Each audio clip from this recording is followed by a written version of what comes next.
पश्चिम बंगाल के मतदाताओं ने 2021 के सियासी समीकरण को पूरी तरह पलट दिया। टीएमसी सत्ता से बेदखल हो गई है और बीजेपी को पहली बार सरकार बनाने का मौका मिला है।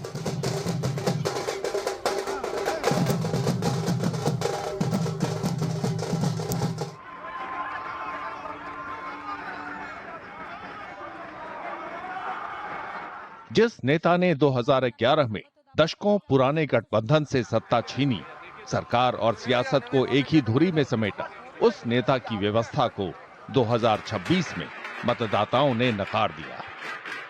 समकालीन भारतीय राजनीति में कम ही नेताओं को ममता बनर्जी की तरह पूरी तरह अपनी पार्टी का प्रतिनिधित्व करने का मौका मिला है।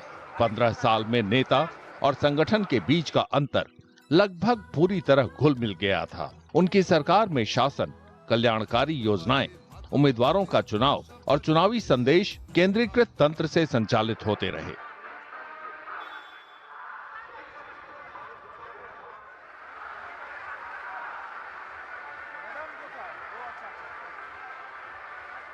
टीएमसी की हार उस सियासी सफर पर विराम है जो तब शुरू हुआ था जब ममता बनर्जी ने 34 साल पुराने वाम मोर्चा शासन को खत्म किया था। एक ऐसी सरकार बनाई जो कल्याणकारी योजनाओं के विस्तार, प्रशासनिक नियंत्रण और लगातार राजनीतिक लामबंदी पर आधारित थी।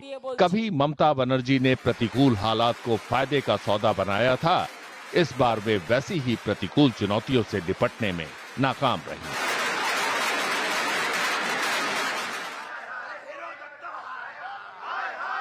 भ्रष्टाचार के आरोप, भर्ती घोटाले, प्रशासनिक कमजोरी और विपक्ष के बढ़ते दबाव ने पार्टी की चुनावी रणनीति को कमजोर कर दिया। टीएमसी ने आरोप लगाया कि चुनाव आयोग ने एसआईआर के जरिए लाखों वोटरों के नाम मतदाता सूची से हटा दिए। ये पार्टी की चुनावी संभावनाओं को नुकसान पहुंचाने के लिए किया गया।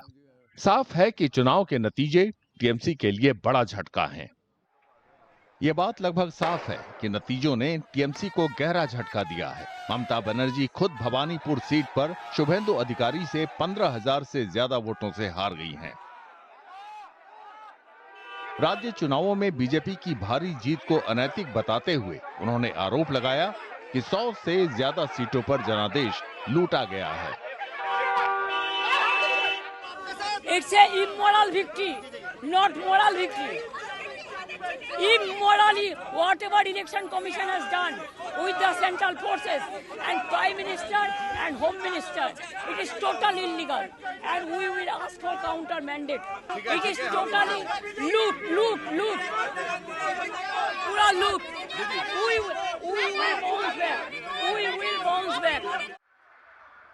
एक ऐसी पार्टी जिसकी एकजुटता लंबे समय से सत्ता के करीब रहने पर निर्भर रही, उसे अब सत्ता से बाहर होने पर नई रणनीति बनानी होगी। संरक्षण नेटवर्क, प्रशासनिक असर और केंद्रीकृत सत्ता ने संगठन को एकजुट रखा था। अब उसके कमजोर पड़ने के आसार हैं और ये छिपी हुई दरारों को उजागर करेगी। खतरा सिर्फ राजनीतिक पतन का ही नहीं, बल्कि आंतरिक टूट का भी है। लिहाजा ममता बनर्जी के सामने पहली चुनौती अपनी और पार्टी की स्थिति को फिर से मजबूत करने की होगी। उनके सियासी सफर में नाकामियां शायद ही कभी अंत की वजह रही हों। इस बार भी यही उम्मीद है, लेकिन एक महत्वपूर्ण फर्क भी है। वे 15 साल सत्ता में रहने के बाद विपक्ष की भूमिका में लौट रही हैं। उनकी नई भूमिका पर अब लोगों की पैनी नजर रहेगी। राष्ट्रीय स्तर पर इस नतीजे के कई मतलब हैं। पश्चिम बंगाल में हार विपक्षी ढांचे को तात्कालिक रूप से कमजोर कर सकती है, जहां वो एक प्रमुख क्षेत्रीय आवाज थी। 2026 के फैसले की अहमियत साफ है। एक नेता जिसे कभी राज्य से अलग नहीं माना जाता था, वो अब एक नए चरण की दहलीज पर है। उनकी बुलंद मानी जाने वाली नेतृत्व क्षमता धूमिल हुई है।